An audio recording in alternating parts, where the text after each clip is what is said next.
கர்த்தருடைய பரிசுத்த நாமத்திற்கு மகிமை உண்டாகட்டும். இன்றைக்கு நான் என்ன உங்ககிட்ட தொடர்ந்து ஒரு சத்தியத்தை பேசிக் கொண்டிருக்கிறேன். நீங்களும் நானும் விலையேற பெற்ற ரத்தத்தால் வாங்கப்பட்டிருக்கிறோம். 1 பேதுருவின் புஸ்தகம் 1ஆம் அதிகாரம் 18, 19 எடுத்து வாசிக்க வேணாம், நான் சொல்றதை வேண்டி கவனிங்க. 1 பேதுரு புஸ்தகத்தை சொல்றாரு, நீங்க பொன்னினால வெள்ளியினால வாங்கப்பட்டவர்கள் அல்ல, அவருடைய ரத்தத்தையே கொடுத்து வாங்கப்பட்டவர்கள். எத்தனை பேர் ஆமென் சொல்றீங்க? அவருடைய ரத்தம் உங்களை விலைக்கு வாங்கி இருக்கிறது. அதனால தான் யோவான் 15ஆம் அதிகாரம் 16ஆம் வசனத்தில் சொன்னாரு, நீங்கள் என்னை, அந்த வசனத்தை மட்டும் வாசிங்க. நீங்கள் என்னை தெரிந்து கொள்ளவில்லை, நான் உங்களை தெரிந்து கொண்டேன். ஆமென். எதுக்காக தெரிந்து கொண்டார் என்று கடந்த நாட்களிலே, கடந்த வாரத்தில் பேசினேன். நீங்கள் கனி கொடுக்கும்படி, அந்த கனி நிலைக்கும்படி நான் உங்களை தெரிந்து கொண்டேன். ஆமென். இன்னைக்கு என்ன பேச போறேன்னு கேட்டீங்கன்னா, கர்த்தர் ஏன் நம்மை தெரிந்து கொண்டார் தெரியுமா? அவருடைய மகிமையை, அவருடைய வல்லமையை நம்மேல் வைத்து நம்மை பயன்படுத்துவதற்காக தெரிந்து கொண்டார். எத்தனை பேருக்கு புரியுது நான் பேசுறது? அவருடைய மகிமையை உங்க மேல வைக்கணும், அவர் வல்லமையை உங்க மேல வைக்கணும். அதற்காக தான் உங்களை தெரிந்து கொண்டார். நீங்க யாரும் பலவீனர்கள் அல்ல. ஆமென். போலீஸ் பார்த்துருக்கிறீங்களா? ஒல்லியா குச்சி மாதிரி இருப்பார் சிலர். ஆனால் அந்த யூனிஃபார்ம் போட்டுக்கின்னு அவ்வளோ பெரிய கண்டெய்னர் லாரி காட்டுற 50 டன் ஏற்றின்னு வரும். ஒரே ஒரு கை அப்படி ஸ்டாப் போர்டு காட்டினார்னா என்ன பண்ணுங்க?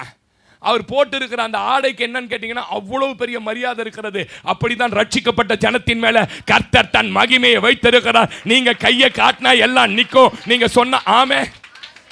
மழை இறங்கி நிக்குதான். ஒரு பொண்ணு சொல்லிச்சு, மழை இறங்கி, நான் ஆஃபீஸ் புது ட்ரெஸ் போட்டு போகிறேன் பாஸ்டர், இறங்கி உள்ளே போகிறது மழை வந்தால் நாஸ்தி பண்ணுவான் போகிற வண்டிக்காரன். அவரை பார்த்து ஒரே ஒரு வார்த்தை சொன்னேன், நான் உள்ள நுழைகிற வரைக்கும் மழையே நீ அதே இடத்தில் நிற்பாயாக. ஆமேன்னு சொல்லுங்க. உள்ள நுழைங்கி ஃபிங்கர் பிரிண்ட்டை வச்சு என் டேபிளில் உட்காந்து கண்ணாடி வழியாக பார்க்குறேன், கொட்டுது. நான் என்ன தெரியுமா சொல்ல வரேன்? அவர் மகிமையை சுமக்கிற பாத்திரம் நீ. ரோமர் 9ஆம் அதிகாரம் 22ஆம் வசனம், ரோமர் 9ஆம் அதிகாரம் 22ஆம் வசனத்தை 23ஆம் வசனத்தை நான் வாசிக்கிறேன். தேவன் தமது கோபத்தை காண்பிக்கவும் தமது வல்லமையை தெரிவிக்கவும் தம் மகிமைக்காக எத்தனமாக்கின, அப்படின்னா தெரிந்து கொள்ள ஆயத்தப்படுத்தப்பட்ட அர்த்தம். எத்தனமாக்கின கிருபா பாத்திரங்கள். நம்ம பேர் என்ன வச்சிருக்கிறாரு? கிருபையின் பாத்திரங்கள். சொல்லுங்க, நம்ம யாரு? பின்னாடி விளக்கிறேன். கிருபையின் பாத்திரங்கள் மேல் தம்முடைய மகிமையின் ஐஸ்வர்யத்தை தெரியப்படுத்த சித்தமாய் அழிவுக்கு எத்தனமாக்கப்பட்ட கோபாக்கினையின் பாத்திரங்களின் மேல் மிகவும் நீடிய சாந்தத்தோட பொறுமையாய் இருந்தாரானால் உனக்கு என்ன? புரியல பாஸ்டர். ஆமென் சொல்லுங்க. நீங்க பேசுன வசனம் ERVன்னு ஒரு டிரான்ஸ்லேஷன், மொத்தம் தமிழில் மாத்திரமே 14 டிரான்ஸ்லேஷன் பைபிள் இருக்கு. ERVன்னு ஒரு டிரான்ஸ்லேஷன் பைபிளில் ரொம்ப உங்களுக்கு புரியுற மாதிரி எழுதியிருக்கிறாங்க பாருங்களேன்.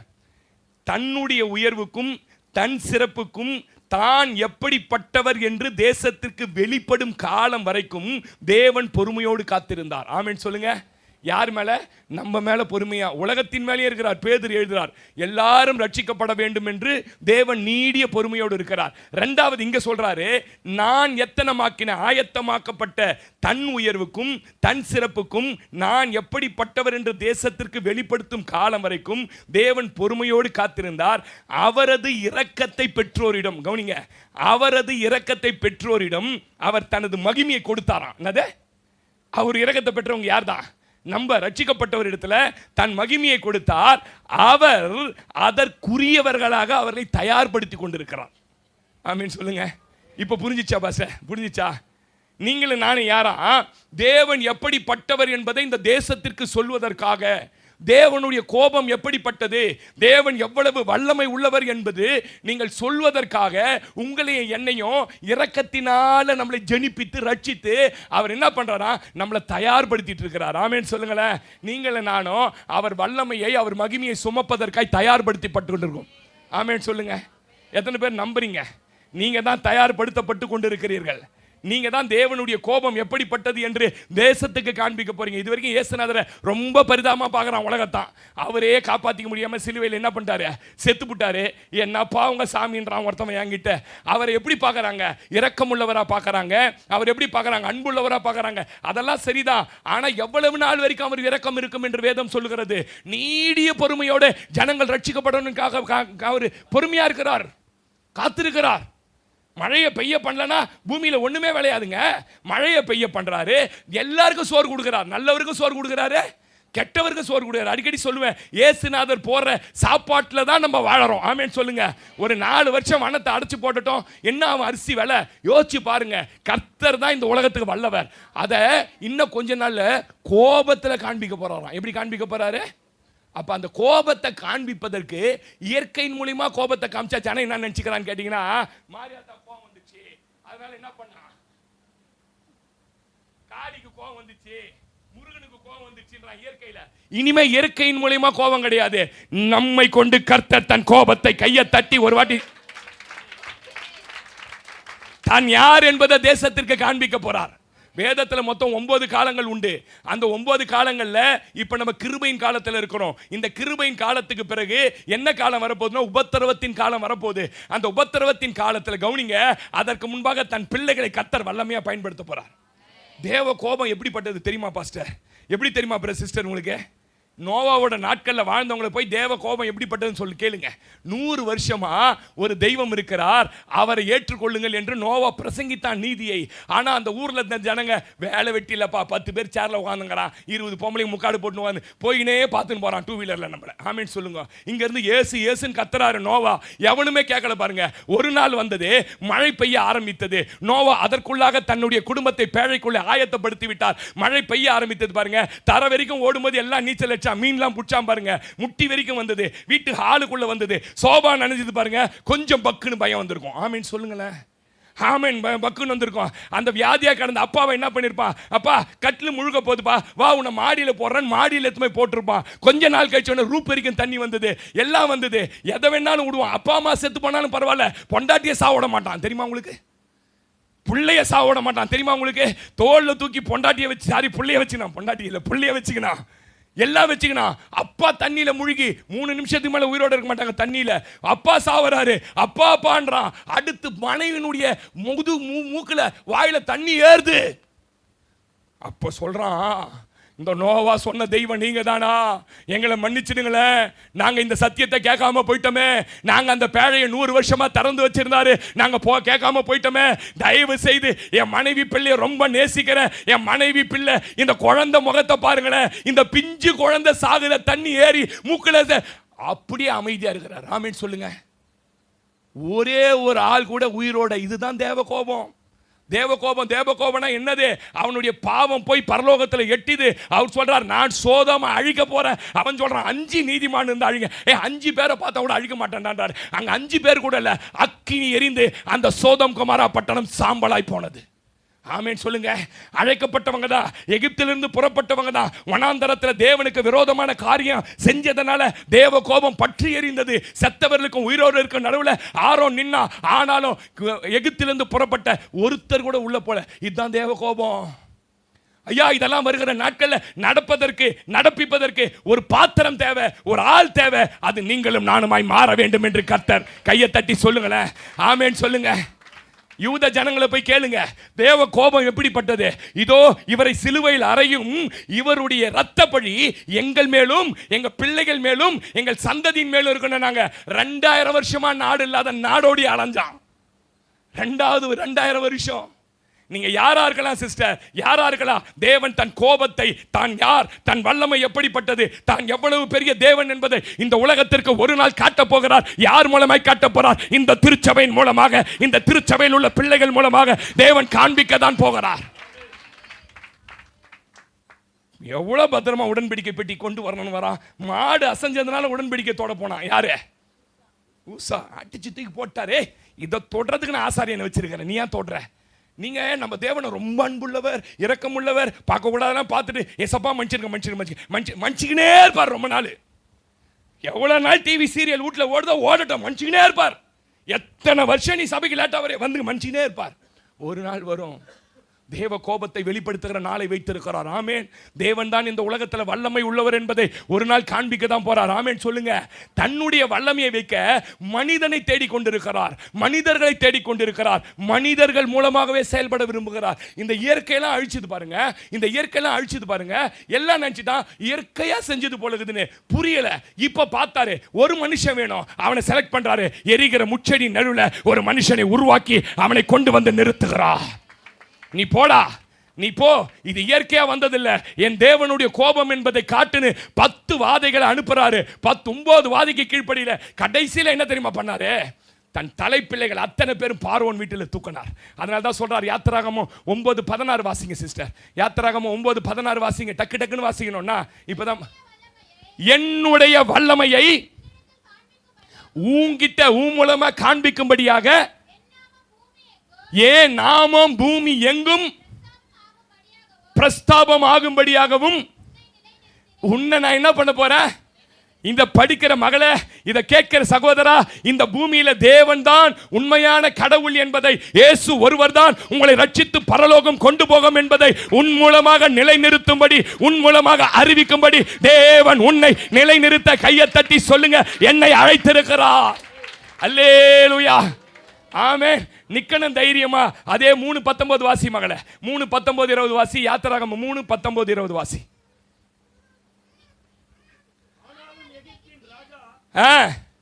படி. ஆனால் இந்த உலகத்தினுடைய ராஜாக்கள் உன் கையில இருக்கிற வல்லமையை கண்டால் ஒழிய உங்களை போக விட மாட்டார்கள், நான் அறிவேன். ஆகையால் ஏன் கைய கவனிங்க, நீங்க கையை நீட்ட போறதில்ல, உங்க கை சும்மா நீட்டப்பட போது பின்னாடி இருந்து ஒருவர் கை உங்களுக்காக நீட்டப்படும். உங்களுக்கு முன்பாக ஒருவருடைய கை நீட்டப்படும். நான் என் கையை நீட்டி எகிப்தின் நடுவிலே நான் செய்யும் சகலவித அற்புதங்களாலும் அதை வாதிப்பேன். அதுக்கு போதும் அம்மா, உன் கையை நீட்டு பான்றார். எத்தனை பேர் நம்புறீங்க? உன் கைக்குள்ள அவ்வளவு வல்லமை இருக்குது. எத்தனை பேர் நம்புறீங்க? இந்த கையிலையா பாஸ்டர், இந்த கையில அவ்வளவு வல்லமையை கொடுத்துக்கிறாரு, நீ 10 ரூபாய் கிளி எடுத்து காட்டுறதுக்கிட்ட உன் கையை காட்டினுக்கிற. 10 ரூபாய் கிளி கிட்ட என்னத்தான் நான் சொல்றதுன்னு தெரியல. கம்ப்யூட்டர்ல காதுல போட்டு எதிர்காலத்தை சொல்லிட்டான். ஒருத்தன் போய் நின்னுங்கிறான். பேரு என்ன? சாமுவேலு. சாமுவேல, நீ தாண்டா உலகத்துக்கே தீர்க்கதரிசி. நீ போய் கம்ப்யூட்டர் ரோபோட்டுக்கு முன்ன எதிர்காலம் எப்படி இருந்தது, கடந்த காலம் எப்படி இருந்தது, நிகழ்காலம் எப்படி இருக்குது, அதை கேட்டு சோகமாக வரான். யோ, உன் கை உள்ள வல்லமையை கொடுத்து வச்சிருக்கிறாரியா? பாம்பு படம் எடுத்து பக்கத்தில் நிக்குது, அந்த அம்மா சொல்லுது இயேசுவே அனுப்புங்கன்னு. அது குனிஞ்சு போயிடுச்சியா? உன் கைக்குள்ள வல்லம், உன் கையில வல்லமை இருக்குது. மார்க்கில் சொல்றாரு 16ஆம் அதிகாரம் நினைக்கிறேன், கடைசி 17-18 தெரியல. நீ போய் கைகளை வச்சாலே என்ன நடக்குமா? வாசி வாசி. எவ்வளவு பெரிய பாஸ்டரால் நடக்கும் அடையாளம், தீர்க்கதரிசிகளால் நடக்கும் அடையாளம் போட்டுக்குதா? என்ன பண்ணிருந்தது? வாசிமா. யார் யார் யார் தனமா? யாரு? விசுவாசிச்சினாலே போதும். விசுவாசிக்கிறவரால் நடக்கும் அடையாளங்கள். ஏன் நாமத்தினால பிசாசுகளை துரத்துவார்கள். சரி, சர்ப்பங்களை எடுப்பார்கள்னா பேய் பிடிச்சிருக்கிறவனுடைய உள்ள இருந்த பேயை எடுப்பாங்க. ஆமென். அதனால பாஸ்டர் சொன்னாரு, போற வழியில புத்துள்ள கை விடாது, எங்க பாஸ்டர் சொன்னாருன்ட்டு. ஞானம் இல்லாத ஆளுங்க இன்னைக்கு. தென்கொரியால போய் பேதுரு நடந்து வந்தா தண்ணி மேல, நாங்களும் நடக்கிறேன்னு போய் 4 பொம்பளை செத்து போச்சு, எழுதிட்டான் தென்கொரியால. அப்புறம் கேட்டா என்ன சொல்லுங்க? பேதுரு நந்தார. பேதுருவை இயேசுவான்னு சொன்னார், உன்னவான்னு சொன்னாரா? ஒருவேளை போகும்போது இந்த புத்துள் கைவிடு அப்படின்னு ஆவியானவர் சொன்னா புத்துள்ள கைவிடு. இன்னைக்கு நம்ம ஆளுங்க எல்லாத்தையுமே குழப்பி எடுத்துக்கிறது. இப்படி சொன்னாரே, கட் பண்ணி போட்டுருவான் இதை யூடியூப்ல. பாம்புள்ள கை விடுன்னு சந்தோஷம் சொன்னாரே. அட, சர்ப்பங்களை எடுப்பார்கள். வாசி, நேராச்சு. சொல்லுங்கம்மா. சாவுக்கு ஏதுவா எவனா விஷத்தை குடிச்சிட்டாலும் அது நீ போய் கை வச்சினா சேதப்படுத்தாது. என்னமா வைப்பாங்களா? ஊசி போடுறது கையை வைக்க கூடாது. ஜபம் பண்றதுக்கு முதல்ல கையை வைக்கணும். என்ன பிரதர்? அப்புறமா ஊசி போடணும். நர்ஸுங்கெல்லாம் கவனிங்க. ஆமென். புரியுதா? எடுத்தவொடனே இந்த ஊசி போட்டுங்க, கொரோசின் போட்டுங்க, கொராசின் போட்டுங்கன்னு சொல்லக்கூடாது. முதல்ல நான் ஜெபிக்கிறேன். நீங்க ஜெபம் பண்ணி பாருங்க. வயிறு வலி வர ஒருத்தன் வயிற்றுல வச்சு தொப்புள் உள்ள கையை வச்சு ஜெபம் பண்ண, கர்த்தர் அப்படியே உள்ள சொயின்னு. நான் ஜெபிச்சுட்டு சொல்றேன். ஆமென் சொல்லுங்க. அப்படியே ஆடுது உங்க கை. என்ன ஆடுது? விசுவாசிக்கிறவங்களுக்கே இத்தனை அடையாளத்தை கொடுத்து வச்சிருக்கிறாருன்னா, நீ நானும் மகிமையை வல்லமையை சுமக்கிற. ஆமென். பெரிய அடையாளத்தை கொடுக்கிறார். இல்ல பாருங்க, இதுல மட்டும் ஆண் கிடையாது, பெண் கிடையாது. ஊழியத்தை பொறுத்த வரைக்கும் ஆண்கள் பெண்கள்லாம் கிடையவே கிடையாது. எனக்கு ஒரு ரகசியத்தை சொல்லட்டுமா? ஆண்களை விட பெண்களை தான் கர்த்தர் இன்னைக்கு வல்லமையா பயன்படுத்துறார். ஆமென். தைரியமா போனோம். ஒரு ஆளுக்கு நம்ம ஆளுங்க என்ன பையன், மேல கையை வச்சா எங்கடா அந்த வயிற்று வலி நம்மள திரும்பி அடிச்சிடுமோ, தலைக்கு ஜெபம் பண்ணா நம்மள தலைவலி வந்து அடிச்சிடுமோன்னுட்டு தூரத்தை ரத்த ரத்த ஏ சார் வெய்யுமா கையை. வேலைக்கு சரவணம் கூட போனீங்கன்னா 1 மாசம் வரைக்கும் ரத்தம் வரும். உனக்கு பிடிக்க தெரியாது, இரும்ப எடுக்க தெரியாது, டொம்மு டொம்முன்னு ஆனா ஒரு காசுக்கு அப்புறம் ஒரு வருஷம் மாசம் அப்புறம் என்ன பண்ணுவ, உஷாராயிடுவா. அங்க தூக்குறானே இங்க காலை தட்டி நிப்ப, நம்ம மேல ஊந்துருண்டா. அதுன்னு ஆரம்பத்தில் வலிக்கும் தான் வயிறு, ஆரம்பத்தில் தலை வலிக்க தான் செய்யும். ஆனா தொடர்ந்து கையை வைக்க வைக்க இவனை எவ்வளவு ட்ரபிள் கொடுத்தாலும் ஆமேன்னு சொல்லுங்களேன். அல்லேலூயா. கையில லேடிஸ் கையில அவ்வளவு சக்தியை கொடுத்திருக்கிறார், ஜென்ஸு கையில் அவ்வளோ சத்தியை கொடுத்துருக்கார். யாகேல் கையில் பெரிய சுத்தியை கொடுத்து பெரிய என்ன கூடாரம், நியாயாதிபதிகள் 5:4-19-20 நினைக்கிறேன். யாகேல் கையில் ஒரு பெரிய சுத்தியை கொடுத்துட்டாரு. பெரிய சிசரானு கவனிங்க, என்ன படிக்காதீங்க, நீங்களே ஸ்காலர் எனக்கு தெரியும். இங்கே பாருங்க, என்ன பாருங்க, பெரிய 900 இருப்பு ரதத்தை வச்சிருக்காரு ஒரு வாலிப பையன், கல்யாணம் கூட பண்ணிக்கலாமே. 900 இருப்பு ரதத்தை கண்ட்ரோல் பண்றவன் எப்படி இருந்திருப்பான். ஆனா யுத்தத்தில் கர்த்தர் அவனை தோக்கடிச்ச உடனே கால்நடைங்க 900 இருப்பு ரதம் உதவல, கால்நடையா இறங்கி ஓடியாந்து ஒரு வீட்டு வாசல் நின்று கதவை தட்டுறான். கதவை தட்டினா கதவு திறக்கிறா. யாகேல்னு ஒரு பொண்ணு கதவை திறக்கிறா. கதவை திறந்தவனே அவன் ஆடு தோற்றம் இவனை பத்தி பயங்கரமா கேள்விப்பட்டுக்கிறமே அப்படின்ட்டு உடனே கை கல்லாம் உதிரிச்சா. நம்ம போலி சும்மாவே கை உதிரு. எவனா சும்மா வீட்டு அட்ரஸ் கேட்டாலே என்னது கிரில்லி கேட்ட திறக்காம எட்டி பார்க்கும். வந்துக்கிறவன் திருடனா, இந்திக்காரனா, கொலை பண்ண வந்துக்கிறானா. யாகேல் திறந்து என்ன சொல்றா, வாருமே ஆண்டவரே, உள்ளே வாருமே ஆண்டவரே. உள்ள கொண்டு போய் கொஞ்சம் தண்ணி கூட, ரொம்ப தூரம் ஓடி வந்துட்டேன், தண்ணின்னா தண்ணி பாலே கறந்து வச்சுக்கிறேன் திக்கா அப்படின்னு பாலை ஊத்துறா. பாலில் மயக்க மருந்து ஊத்தினாலாம் என்னன்னு எனக்கு தெரியல. ஊத்திட்டு நான் கொஞ்சம் தூங்குறேன், யாராவது வந்தா இல்லைன்னு சொல்லி. ஏன்னா இஸ்ரேல் ஜனங்க எதிரியை உள்ள சேர்க்க மாட்டாங்க. உள்ள சேர்த்து அவனை படுக்க வச்சுட்டா பாருங்க. படுக்க வச்சுட்டு ஒரு பொம்பளை எவ்வளவு வேலை செய்யறாங்க, வீட்டுக்காரர் இல்ல வீட்டுல தெரியுமா பிரதர், உள்ள படுக்க வச்சுட்டா. படுக்க வச்சுட்டு அவன் நல்லா தூங்குறான், டயர்ட்ல தூங்குறான். மெதுவா சேர் ஸ்டூல் எடுக்கிறா. ஸ்டூலை எடுத்து அப்படி போட்டு பரண மேல என்னத்த வச்சிருக்கிறா, ஆணி வச்சுக்கிற. ஆணினா கேலண்டர் அடிக்கிற ஆணி நினைச்சிட போறீங்க, கூடாரத்துக்கு அடிக்கிற ஆணி. சாமியானா பந்தலுக்கு ஆணி போடுவாங்க பாத்தீங்களா, அப்பயே சாமியானா பந்தல் வேலை செஞ்சவன் ஆளுகிறான் டேவிட். சாமியானா பந்தல் போற ஆவிய மேல வச்சிருக்கிறா. பார்த்தா பிரியாணி குண்டா அதுக்கு மேல கவுத்துன்னு கிடக்குது. இப்ப இதை இழுக்கும் போது பிரியாணி குண்டான் கவுத்துன்னு விழுந்துச்சுன்னா நம்ம ஆளுங்க பாத்தீங்களா, அப்பதான் கண்ணை இழுத்து போவான் தல தல தலான்னு சாமான. அவன் வேலையை முடிச்சுட்டு வந்திருப்பான், அப்பதான் கழுவி பெருக்கி இப்படி போடும். என்னடா ஒரு மனுஷன் தூங்குறானே. ஆனா யாகேல் பாருங்களேன், அந்த பிரியாணி குண்டான அந்த மேல பிரியாணி தட்டு தம் போடுற தட்டு எல்லாத்தையும் மெதுவா இறக்கி வச்சுட்டு, இந்த கூடாராணி இப்ப எங்கடா போச்சுன்னு தெரியலன்னு அந்த கூடாராணியை மெதுவா இழுத்து அக்குள்ள வச்சுக்கணும். சுத்திய தேர்றா, சுத்தியை வீட்டுக்காரர் எங்கேயே வச்சுட்டு போயிட்டுக்கிறாரு, அந்த சுத்திய தேர்றா இதை ஒரு அக்குள்ள வச்சுன்னு மெதுவா இறங்கி வர்றா. நான் யோசிச்சேன், அப்படி அந்த கூடாராணியை சுத்தியை இழுக்கும் போது பிரியாணி டப்பரா விழுந்து டமடமான்னு உதறிந்தா அவன் என்ன பண்ணிருப்பான் சிசரா. எழுந்து பார்த்து கூடார ஆணி வச்சு என்ன கொலை பண்ண வரியான்னு அந்த சுத்திய வாங்கி யாகேல் தலையிலே போட்டு தான் சதறி செத்துட்டு இருக்கோம். எவ்வளவு ஐயோ, நான் கையை பத்தி பேசினுக்கிறேன் சிஸ்டர். அவள் கைகள் போட்டிருக்கான், அந்த வசனத்தை நீங்க வாசி பாருங்க. தன் கைகளில் வச்சிருந்தா நேரா போனா பாருங்க, மெதுவா போறா. எனக்கு கவனிங்க, மெதுவா போறா. மெதுவா போனா சிசரா டயர்ட்ல தூங்கி நிற்கிறான் பாருங்க. கரெக்டா குறி பார்க்கறா, பாயிண்ட் அவுட் பண்றா. கை ஒதுரல அவளுக்கு. நம்ம ஆளுங்களுக்கு சும்மாவே என்ன பண்ணுது, ஒதுர்து கை. என்னத்துக்கு ஒதுர்து உனக்கு கை, அவ்வளோ பலவீனமாக ஆவிக்குரிய வாழ்க்கையில. கவனிங்க, இப்படி படுக்க வச்சுட்டா, படுக்க வச்சுட்டு பாயிண்ட் அவுட் பண்றா. எங்க வச்சா இவன் சாவான்னிட்டு அந்த கூடாராணியை வச்சு அந்த சுத்தி அப்படி மேல தூக்கிட்டு இருப்பா. ஏன்னா என்ன போட்டுக்குது, அவ அடிச்ச அடியில அது நெத்தி உள்ள பாஞ்சு பூமியில போய் புதஞ்சிச்சான். என்ன வல்லமையா கொடுத்து வச்சிருக்கிறார் பொம்பளைங்க கையில. நீங்க என்னடானா ஒரே பலவீனம் பேசிட்டு. எத்தனை யாகேல்களை கர்த்தர் உருவாக்கணும் திட்டம் வச்சிருக்கிறார் தெரியுமா? ஆமென் சொல்லுங்க. தன் கைகளால் உருவ அடிச்சா பாருங்க, அவ்வளோ 900 ரதத்தை வைத்து அதை அதை அதை நிர்வகித்த ஒரு கேப்டனா செயல்பட்டவன ஒரு பொம்பளை கையில கர்த்தர் கொடுத்தார். நான் சொல்றேன், சில சகோதரிகள் மேல இந்த ஆவியின் வல்லமை இறங்க போது நீ கையை நீட்டினா கர்த்தர் அற்புதமாய் சில சிசராக்களை உடைக்க போறார். சில வல்லமைகள் விழப்போது. நான் சொல்றேன், இதுவரைக்கும் பயமுறுத்தின சில பொல்லாத ஆவிகள் நீ கையை நீட்டும் போது திடாவரபவுடரதா. ஆமே. இந்த உலகத்திற்கு தேவன் யாருன்னு உங்க மூலமா தான் காட்டணும். உலகத்தை உண்டாக்கின தேவனை ஜனங்கள் யாருன்னே அறிஞ்சிக்காம இருக்கிறாங்க சிஸ்டர். கர்த்தர் தான் தெய்வம் நிரூபிக்கணும். சொல்றாரு இல்ல, வா இந்த தெய்வம் தான் உண்மையான தெய்வம் என்று ஜனங்களை திருப்புவதற்கு ஒரு எலியா மேல தன் வல்லமையை கர்த்தர் வச்சுட்டாரு.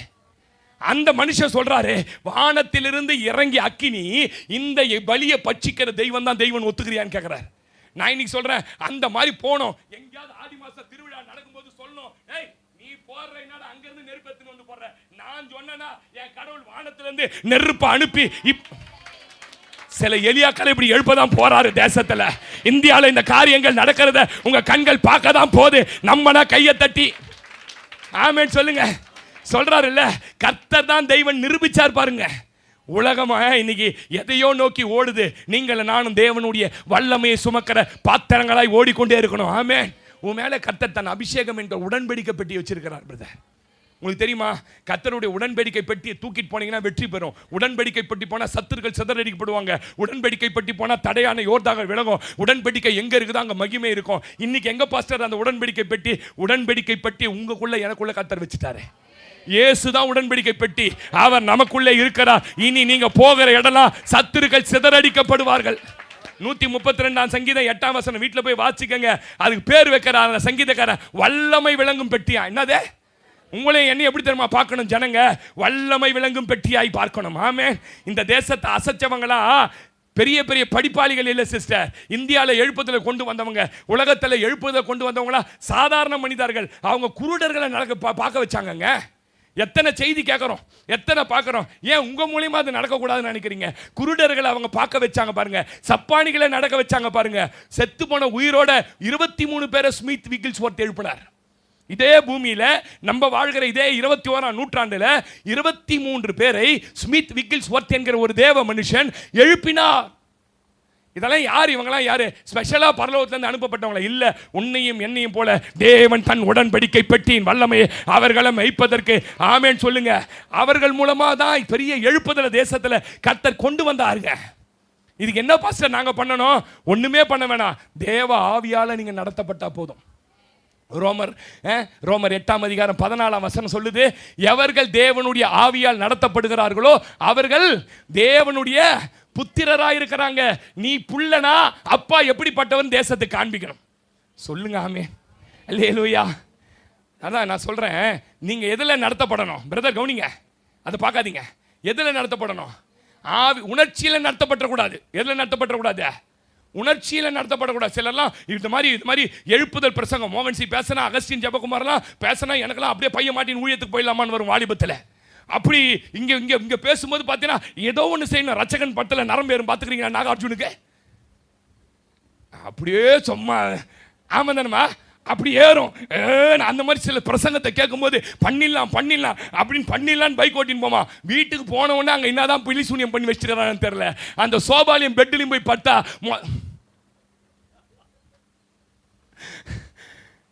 ஐயா உணர்ச்சி வசத்தில் ஊழியத்தை செய்யக்கூடாது. உணர்ச்சி வசத்தில் வரக்கூடாது. கர்த்தர் உன் மேல ஒரு அபிஷேகத்தை வைத்திருக்கிறார். தேவ ஆவியில நடத்தப்படும் போது உன் கையை கொண்டே கர்த்தர் பெரிய காரியங்களை செய்வார். யாருங்க பிலிப்பு? பிலிப்பை பத்தி உங்களுக்கு தெரியுமா? அவனுக்கு பாட்டு பாடவும் தெரியாது, அவனுக்கு முன்ன நின்று நடத்தவும் தெரியாது, கீபோர்டும் வாசிக்க தெரியாது தம்பி பிலிப்புக்கு. அவனுக்கு தெரிஞ்சது என்ன தெரியுமா? செலக்ட் பண்ண வேலை. உனக்கு சோறு போடணும், சோறு தின்ன இலையை எடுத்து போய் வெளியில போடணும். இதுக்கு தான் பிலிப்பை வந்து செலக்ட் பண்ணி உள்ள வச்சாங்க. ஆனா வேதம் சொல்லுது, நீங்க அப்போஸ்தலர் நடவடிக்கைகளின் புத்தகம் 8ஆம் அதிகாரம் 29 வாசி மகளே. அப்போஸ்தலர் 8:29 வாசிங்க சீக்கிரம். நீ போய், அதனால தான் சொன்னேன் ஆவியின் நடத்துதல் வேணுன்றது தான் அடையாளம். ஆவியானவர் உங்ககிட்ட பேசுவாரு. யாருக்கு போய் ஜெபிக்கணும்? இன்னைக்கு ஜிஹெச்சுக்கு போகணுவாரு. அலெக்ஸ்னு ஒரு தம்பி இருக்கிறான் பீச்சில். அவன் சொல்லுவானா காலையில் 3:30 மணிக்கு சொல்லுவானா, ஆண்டவரே இன்னைக்கு ஜிஹெச்சுக்கு போகணுமா, ஸ்டான்லிக்கு போகணுமா, கோஸ் ஆஸ்பத்திரி போகணுமா? கோஸ் ஆஸ்பத்திரிக்கு போ. பாக்கியம்னு ஒரு அம்மா இருப்பாங்க. அந்த அம்மா கிட்ட நேராக போய் ஏசுநாதர் அமிச்சாரு சொல்லு. அவனுக்கு ஊழியமே கிடையாதுங்க. ஆனால் பாக்கெட்டில் கட்டுக்கட்டாக காசு வச்சுன்னுக்கிறான். எப்படின்னே தெரில. பாக்கியம் நேராக போகிறான். 30 பாக்கியமாமா நீ? ஆமாம். யாருப்பா நீ? சொந்தக்காரனா? ஏசுநாதர் அமிச்சாரு. ஆமேன்னு சொல்லுங்க. இங்க சொல்றாரு ஆவியான தெளிவா பேசுவாரு.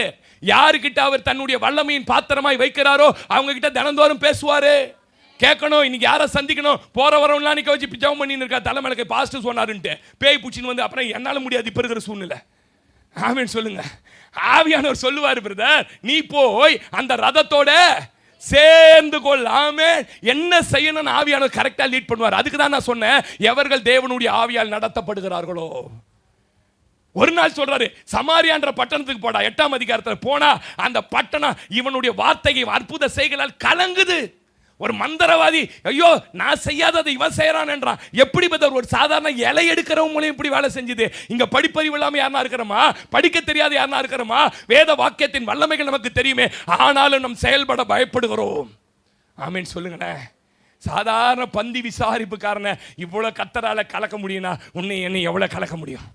ஆமென் சொல்லுங்க. அல்லேலூயா. தாளந்துகள் கொடுக்கப்படாமல் இங்கே யாருமே இல்லை. அதை பெருக்கணும், அதை பெருக்கணும்னா அர்ப்பணிக்கணும்னா உழைக்கணும். நீங்கள் இந்த தாளந்துகளை பெருக்க ஆரம்பிச்சிங்கன்னா ஆவியானவர் உள்ளந்து கிரியை செய்ய ஆரம்பிப்பார். புதைச்சி வச்சுட்டு வீட்டில் என்ன பண்ணக்கூடாது?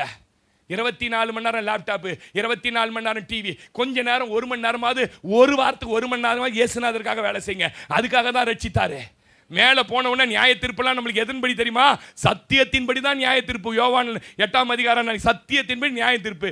நான் இவ்வளோ நன்மை உனக்கு செஞ்சேனே, என்னை பற்றி 2 பேர்கிட்ட சொல்கிறதுக்கு உனக்கு வாய் இல்லையான்னு கேட்பார். ஆமீன் சொல்லுங்க. அல்லேலூயா. கூட வேலை செய்கிற க்ளோஸாக இருக்க ஃப்ரெண்டு கிட்ட சொல்லுங்க, நெருக்கமாக இருக்கிற சொந்தக்காரங்க கிட்ட சொல்லுங்க, யாருக்கிட்டையாவது இயேசை பற்றி சொல்லுங்க. ஆமீன் சொல்லுங்க. உனக்கு கர்த்தர் கொடுத்த அந்த தாளந்துகளை பெருக்கணும், அதற்காக உழைக்கணும் பிரதர். தாளந்து எஜமானுக்கு பயன்படணும், அதுக்கு தான் கொடுத்துருக்கிறார் தாளந்து. ஏன்னா ஒரு நாள் எஜமான் கணக்கு கேட்பதற்கு கண்டிப்பாக வரதான் போறாரு. ஆமென். புதைச்சி வச்சுட்டீங்கன்னா வேஸ்ட்டாக போயிடும். உங்களுக்குள்ள என்ன இருக்குதுன்னே தெரியாமல் புதைச்சி வச்சிட்டிங்கன்னா வேஸ்ட்டாக போயிடும்.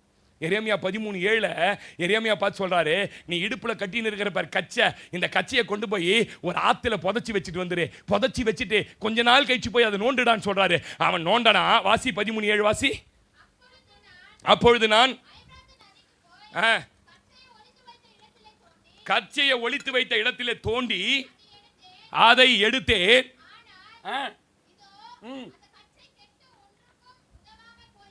என்னம்மா புதைச்சி வச்சா என்னமாயிடும்? ஊசி போட்டா கூட மகளே ஸ்தோத்திரம் இயேசுநாதா. இயேசு பைத்தியமான்னு கேட்பான். ஆமா இயேசு பைத்தியம் சொல்லணும். எப்படியாவது நீ இயேசு அவங்களுக்கு என்ன பண்ணினா? நீ ஊசி போடும்போது இயேசுநாதா பாட்டு பாடினா அவன் வேணான்னு சொல்லுவானா? அவனுக்கு தேவை ஊசி. நீ எந்த பாட்டுனா பாடு, விஜய் பாட்டுனா நீ இயேசுநாதர் பாட்டை பாடின்னு போடு. புதைச்சி வச்சிட்டினா ஒன்றுக்கும் உதவாமல் போகும். ரேஷன் கடைக்காரன் சீக்கிரமா பில்லு போட்டு கொடுத்துட்டா சொல்லு, ஏசப்பா உங்களை ரொம்ப நேசிக்கிறார் சார் அப்படின்ட்டு வா ஒரு வார்த்தை. அது சொன்னீங்கன்னா என்ன? வா பொருள்லாம் பிடிங்கி வச்சுப்பானா? சொல்லுங்க.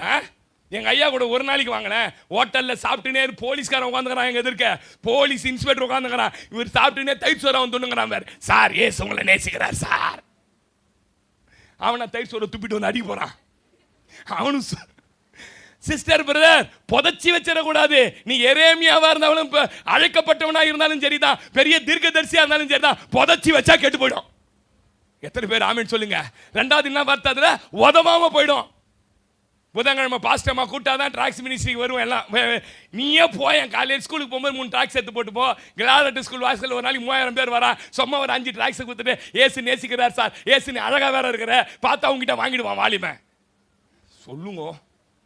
ஆமீன் சொல்லுங்க. லேடிஸை ஊழியத்துக்கு அனுப்பி ஒரு அட்வான்டேஜ். நம்மளா அடிச்சிடுவான், லேடிஸ் என்ன பண்ண மாட்டான், அடிக்க மாட்டான். ஆமீன் சொல்லுங்க. புதைச்சி வைக்கக்கூடாது சார் தாளந்த. நீங்க பயன்படணும். தன்னுடைய வல்லமையை வைக்க, தன் மகிமையை சுமக்க வைப்பதற்கு மனிதர்களை தேடுகிறார். இதுக்கு என்ன பாஸ்டர் அடிப்படையா எனக்கு தேவை? 3 தேவை. அன்பு தேவை தேவன் மேல. என் மேல என்னை ரட்சித்து பாவ சேற்றில் உளையான இடத்துல இருந்தல்ல, என்னை இவ்வளவு தூரம் தூக்கிட்டு வந்தார். அவர் மேல முதலாவது அன்பு வேணும். ரெண்டாவது என்ன தெரியுமா வேணும்? ஆத்தும பாரம் வேணும். என் கூட வேலை செய்யற, என் கூட பிறந்த என் அப்பா, என் அம்மா, என் தம்பிங்களா இன்னும் கொஞ்ச நாள்ல நரகத்துக்கு போறான், நான் மாத்திரம் பரலோகம் போறேன்ற அந்த ஆத்தும பாரம் வேணும். மூணாவது என்ன பாஸ்டர் வேணும்? அர்ப்பணிப்பு வேணும். சொல்லுங்க. அன்பு, ஆத்தும பாரம். இந்த 3 யார் இருக்குதோ அவங்க மேல தாம் வல்லமை தூக்கி வச்சிருவார். சொல்ல மாட்டீங்க. ஆமே அல்லேலூயா. அதை வச்சிட்டாருன்னா போதும், நீங்க பயங்கரமா பயன்பட ஆரம்பிச்சிருக்கீங்க. கேத்ரின் குல்மேன் என்கிற ஒரு அம்மாவை பத்தி எத்தனை பேர் கேள்விப்பட்டிருக்கீங்க? கேத்ரின் குல்மேன் இது வரைக்கும் கேள்விப்பட்டதே இல்லை பாஸ்டர். எனக்கு குலோப் ஜாம் தான் பாஸ்டர் தெரியும், குல்மேன்லாம் தெரியாது பாஸ்டர். ஆமென் சொல்லுங்க. இந்த அம்மா தன்னுடைய 30வது வயதில் தேவனுடைய வல்லமையை பெற்றுக்கொண்ட ஒரு சகோதரியா இருந்தாங்க. அமெரிக்கா இன்னைக்கு கர்த்தருக்குள்ள இருக்குதுன்னா அதுக்கு மெயின் ரீசன் இந்த கேத்ரின் குல்மேன் தான். 3000-4000 பேர் வருகிற குரு சைட்ல போனாங்கன்னா அவ்வளவு வல்லமையா கர்த்தர் பயன்படுத்துவார். இவங்களை அந்த ஹால் வழியா கூட கூட்டு போக மாட்டாங்க, ஜனக்க நெருக்கி சாவடிச்சிருவாங்கன்னுட்டு பின்பக்கமாய் கூட்டு போவாங்களா. சமையல் செய்வதற்கு வந்து உட்கார்ந்து இருக்கிறாங்க பாருங்க. அவர்கள் இவங்க நடந்து போகும்போது தன் பாவி என்று தூக்கி வீசப்படுவாங்க. ஒரு பெண்க கேத்ரின் குல்மேன் என்கிற ஒரு பெண் மேல் கர்த்தர் அபிஷேகம் வைத்திருந்தார். ஒரு நாள் லாஸ் ஏஞ்சல்ஸ் என்கிற பட்டணத்தில் பெரிய குருசேட் நடத்தினார்கள். பெரிய வல்லமைகள்லாம் நடந்தது.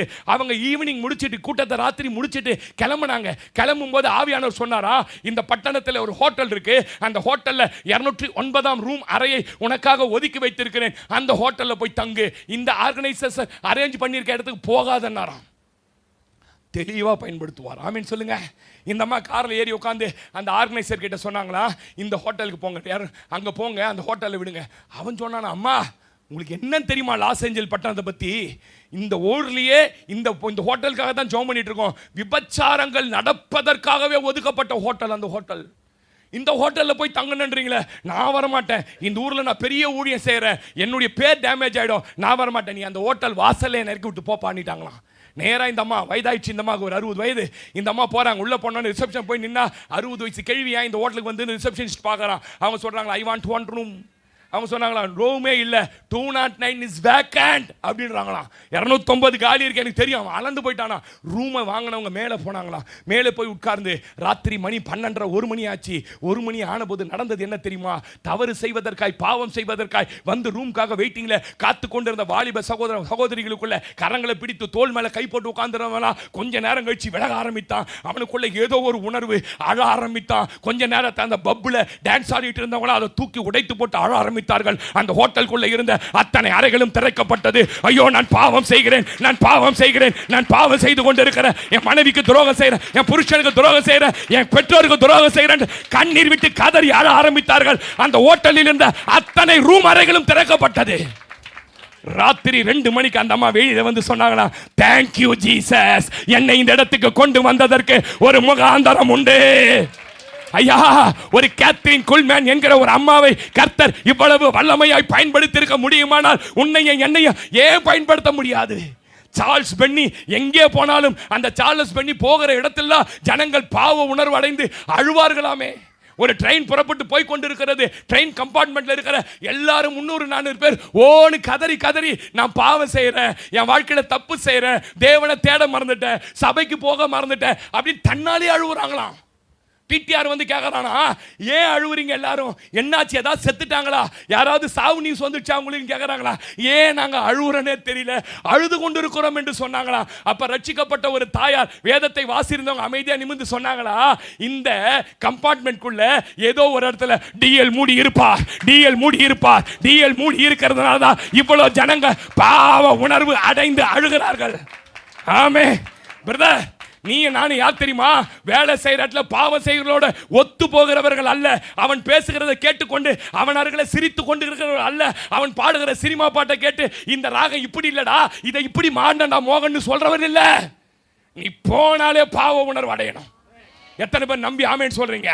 அவனுக்கு உனக்குள்ள ஏதோ ஒரு சக்தி இருக்கு அப்படின்னு வேலை ஸ்தலத்தில் உன் வீட்டில் அவங்க உணரணும். பிரதர் சிஸ்டர் ஆமேன்னு சொல்லுங்க. லெஸ்டர் சம்ரான் என்கிற ஒரு மனுஷன், ஸ்மித் விக்கில்ஸ்வர்த் 23 பேரை உயிரோடு எழுப்பினவர்கிட்ட அசிஸ்டண்டா இருந்த ஒரு மனுஷன், 80 வயதுக்கு மேல ஆகிவிட்டது, கண் பார்வை மங்க ஆரம்பித்தது. ஆனா எங்க குருசேடு நடந்தாலும் கூட்டங்கள் நடந்தாலும் போய் கோட் போட்டுக்கிட்டு தன் தலையை மூடிக்கொண்டு உட்கார்ந்து கொண்டிருப்பாராம். 5000 பேர் 10,000 பேர் வர கூட்டத்தை உட்கார்ந்து கொண்டிருப்பாராம். மேடையில் ஏறி பிரசங்கியார்கள் பேச ஆரம்பிச்சா வானத்திலிருந்து மின்னல்கள் தோன்றுவது போல தோன்றி அப்படியே தூக்கி ஜனங்கள் 10 அடி 15 வீசப்படுவாங்களாம். அந்த பிரசங்கியார்கள் சொல்லுவாங்களா, இந்த இடத்துல ஏதோ ஒரு இடத்துல லெஸ்டர் சம்ரான் வந்திருக்கிறார், அவரை பிடித்து இந்த மேடைக்கு கொண்டு வாங்க. ஆமேன் சொல்லுங்களேன். சிஸ்டர், இப்படியெல்லாம் ஏன் தெரியுமா உங்களுக்கு நடந்தது? அவங்க மேல கர்த்தர் தன் வல்லமையை மகிமையை வைப்பதற்கு அவர்கள் தன்னை அர்ப்பணித்து ஒப்பு கொடுத்தார்கள். ஆமேன் சொல்லுங்களேன். என் கூட ஆள் நிக்க இன்னைக்கு ஆள் இல்லைன்னு கதறாரு தேவன். என் கோபம் எப்படிப்பட்டது என்று தேசத்துக்கு காண்பிப்பதற்கு யாரும் இல்லை என்கிறார். இன்றைக்கு அவனவன் தன் வேலையை பார்த்து கொண்டு ஓடுகிறான். யோசேப்புக்கு நேரிட்ட ஆபத்தில் கூட நிக்கல என்றார் ஓசியா புஸ்தகத்தில். இன்னைக்கு சபைகளுக்கு ஆபத்து வந்திருக்கிறது. யோசேப் என்றால் பரிசுத்தவான், பரிசுத்த சபைகளுக்கு ஆபத்து. சபையில் ஒரு கால் விளங்காதவர் வந்தார்னா அதே மாதிரியே கொண்டு போறையா. ஒரு வயிற்று வலிக்கு ஒருத்தன் வந்தானா மாற்ற முடியலையா நம்மளால? ஏன்? அவன் தன் வீட்டுக்கு ஓடி போய் தன் கட்டிலின் ஏறி படுத்து கிடக்கிறான். யோசேப்பை பற்றி யாருக்கும் கவலை இல்லை, சபையை பத்தி யாருக்கும் கவலை இல்லை, தேவன் வல்லமையை பத்தி யாருக்கும் கவலை இல்லை. இல்லை சகோதரியே, நீங்கள் நான் இன்னைக்கு மாறிதான் ஆகணும். இந்த செய்தி உங்களுக்குள்ள ஏதோ ஒன்று செய்யும். ஆமேன்னு சொல்லுங்களேன். அல்லேலூயா. என் கூட நிற்க ஆள் இல்லை, என் மகிமையை சுமக்க ஆள் இல்லை, நான் யான்பது உலகத்துக்கு காண்பிக்க ஆள் இல்லை. என் காரியமா யார் போவார்கள் என்று ஆண்டவர் கேட்கிறார். அவங்க காரியத்தில் இருக்கிறாங்க. அவன் மனைவிக்கு ஒண்ணுனா ராத்திரி 12 மணிக்கு ஓடுறான், அவன் பிள்ளைக்கு ஒண்ணுனா எந்த டைம்ல எங்கன்னா ஓடுறான். எனக்காக 1 மணி நேரம் கூட வாரத்தில் வேலை செய்வதற்கு ஒரு ஆள் இல்லை. நான் எப்படிப்பட்டவர்? யாரோ ஒருவர் இயேசுவை பற்றி உங்களுக்கு சொல்லி உங்களை ரட்சிப்பில் நடத்தாமல் இருந்தால் இங்கே வந்திருக்க முடியுமா? இங்கே பாஸ்டர் ஆயிருக்க முடியுமா? நீங்கள் எத்தனை பேருக்கு இயேசுவின் மகிமையை சுமந்து சென்று சொல்லுகிறீர்கள்? கொஞ்சம் ஆராய்ஞ்சு பாருங்க. நீ கட்டின வீடு, நீ வாங்கி வச்சிருக்கிற காரு, நீ போட்டிருக்க நகை, எதுவுமே பரலோகம் வராது சிஸ்டர். பரலோகம் வரப்போறது ஒண்ணே ஒன்று, நீ ஆதாயம் பண்ண ஆத்துமாக்கள். எத்தனை பேர் ஆமென் சொல்றீங்க? அல்லேலூயா. அரண்மனை வெறுத்த மோசேக்களை கர்த்தர் தேடுகிறார். அர்ப்பணித்த எலியாக்களை கர்த்தர் தேடுகிறார். படகுகளை விட்டுட்டு வந்த பேதுருக்களை தேடுகிறார். பணத்தை விட்டு வந்த பவுல்களை கர்த்தர் தேடுகிறார். தன்னுடைய தொழிலையும் தன் தாயையும் தகப்பனையும் விட்டு எல்லாத்தையும் வெட்டி போட்டு வந்த எலிசாக்களை கர்த்தர் தேடுகிறார். நிச்சயம் நீங்க அப்படி அர்ப்பணிப்பீர்களானால் நிச்சயம் கர்த்தர் உங்களை பயன்படுத்துவார். எத்தனை பேர் ஆமென் சொல்றீங்க? அல்லேலூயா. சொல்லணுங்க 4 பேருக்கு. குஷ்டரோகி 2 ராஜாக்கள் 7ஆம் அதிகாரம் 8-9 நேரில் எடுத்து வாசிக்காதீங்க. அவன் சொல்றான், ஐயோ இவ்வளோ கொள்ளையை பார்த்துட்டோமே, இவ்வளோ நல்லா வாழறமே, இவ்வளோ நல்லா ஆயிட்டமே, இதை போய் நம்ம 10 பேருக்கு சொல்லலைன்னா நம்ம மேலே குற்றம் சுமரும் அல்லவா? இந்த நாள் என்ன நாள்? நற்செய்தி அறிவிக்கிற ரட்சணிய நாள் அல்லவா? நான் யோசிச்சேன், அவனுக்கு ஏற்கனவே குஷ்டம் வந்துட்டு, குஷ்டத்தில் கஷ்டப்பட்டு இருக்கிறான். கடவுள் மேலே எவ்வளோ கோபம் வந்துருக்கு தெரியுமா அவனுக்கு? எல்லாரும் நல்லா இருக்கிறாங்க, நான் என்னவா இருக்கிறேன்? குஷ்டரோகியா இருக்கிறேன். எனக்கு கிடைச்சதை நான் ஏன்டா 10 பேருக்கு சொல்லணும்? இல்லைங்க, குஷ்டரோகத்தை வந்து சொல்றாங்க, அங்க போனீங்கன்னா பெரிய கொள்ளை இருக்கிறது, நீங்க ஏன் வறுமையிலே சாகணும், நீங்க ஏன் ஒன்றும் இல்லாம சாகணும்? ஒரு குஷ்டரோகிக்கு இருக்கிற உணர்வு கூட இன்றைக்கு ரட்சிக்கப்பட்டு நல்லா வாழற தேவ ஜனத்துக்கு இல்லை. ஒரு கருப்பு கலர் போர்டு வைங்க வீட்டு வாசல்ல, எழுதுங்க. பெயிண்ட் அடிக்கும் போது கலர் கலர் அடிக்கிறீங்களே, ஒரு கருப்பு கலர் போர்டு வை. ரோடு மேலேயே வீடு வச்சுக்கிறார்ல, ஏசு உன்னை நேசிக்கிறார். ஒரு நாள் ஏசு உன்னை விடுதலையாக 10 பேர் சத்தியமா அதை பார்ப்பான். சொல்லுங்க, ஏன் எழுதக்கூடாது? நம்ம ஏன் சொல்லக்கூடாது? நம்ம குஷ்டரோகிக்கு உணர்வு இருந்ததுயா, அவன் கஷ்டப்படுகிறவன், அவனுக்கு யார் மேலாம் கோபம் இருந்திருக்கும், அவன் தேவனுக்காக செயல்பட்டான் பாருங்க. ஆமென் சொல்லுங்க. நான் சொல்றேன், ஒவ்வொரு நாளும் ஏதாவது ஒரு வகையில் இயேசுவை போய் சொல்லணுங்க. நீங்க பெற்ற நன்மையை சொல்லுங்க. எல்லா மாமா வீட்டுக்கு போறீங்க, சொந்தக்கார வீட்டுக்கெல்லாம் போறீங்கல்ல, ரட்சிக்கப்படாத அப்பா இருக்கிறாங்க, அம்மா இருக்கிறாங்களே, ஒரு நாள் போயிட்டு உங்களை ரொம்ப நேசிக்கிறாங்களே, நான் சொல்றேன், அவங்க காலை கீழே அப்படியே நெடுஞ்சாடியா இந்த பொங்கலுக்கு போய் துட்டு வாங்கும் பாருங்க, அப்போ விழுவும் பாருங்க, அந்த மாதிரி காலை கீழே விழுந்து கட்டி பிடிச்சி அப்படியே உங்க கண்ணீர்லேயே அவங்க ஏமா அழுவுற? அப்பா கேட்பார், ஏமா அழுவுற?